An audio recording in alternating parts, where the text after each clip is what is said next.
The proposal. We all love and enjoy a great farce. We love great satire because it is always addressing reality. A farce is something we all think of the world but never say out loud. It takes reality for what it is and contorts it through numerous ways, which necessarily lays things bare and exposes the ridiculousness of society around us.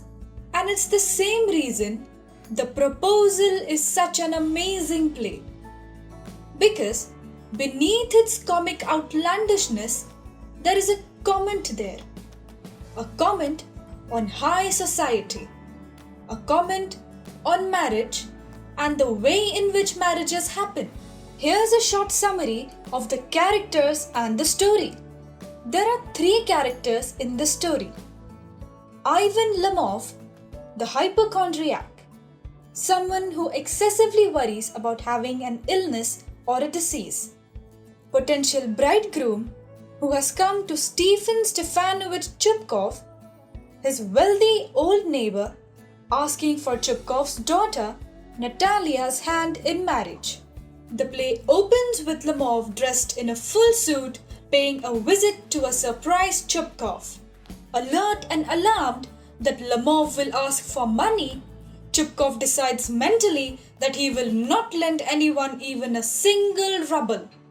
When Lomov finally expresses his wish to marry Natalia, Chupkov becomes overjoyed and says that he always thought of Lomov as his own son. He cries a bit and goes inside his house to fetch his daughter, who he is sure will consent to the marriage proposal. After all, she has always been in love with Lomov. The match is only natural. When Chupkov disappears inside the house, Lomov expresses his true reasons for wanting to get married. He is getting old. His illnesses bother him, and there are only so many nights, lonely nights, he can tolerate. No, Natalia seemed well versed in the matters of the household and was a respectable and upright member of the community who would add a fair bit to his social standing.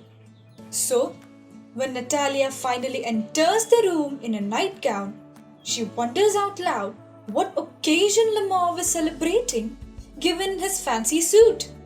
As Lomov begins to explain the reason for his visit, they get sidetracked by an argument. And it's no trivial matter. Or at least, you would think it wouldn't be. It's a land dispute.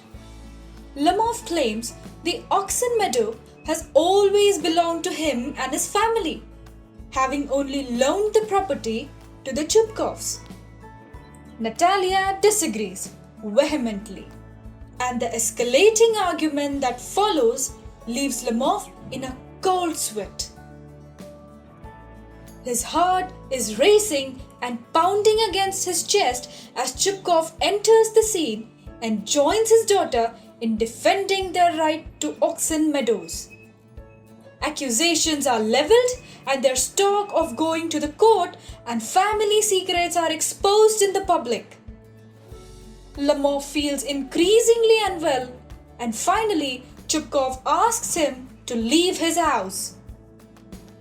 When Lomov has left, Chupkov expresses his annoyance at the young man coming into his house, fighting with him over land, and then having the gall to ask for his daughter's hand in marriage.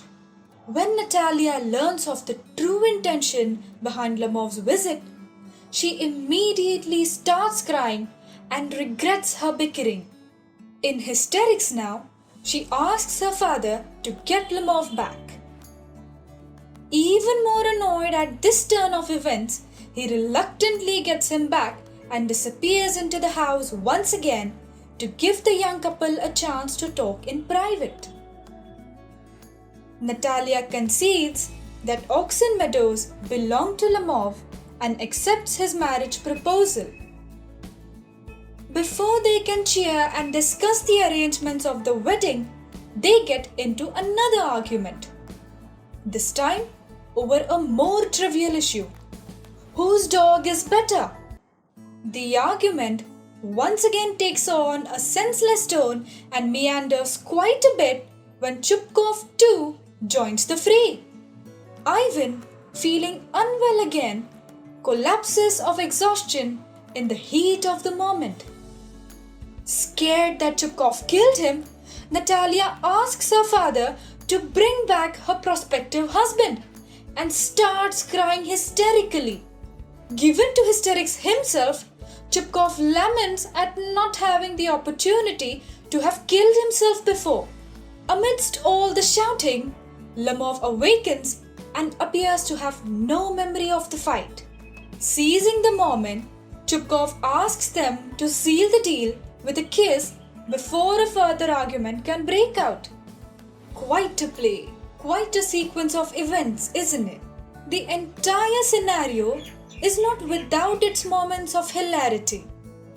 The shouting, the confusion, the eccentricity of the characters, their senselessness, the strange nature of their arguments, all make for quite a lot of entertainment and giggles, if not all-out belly's laughs.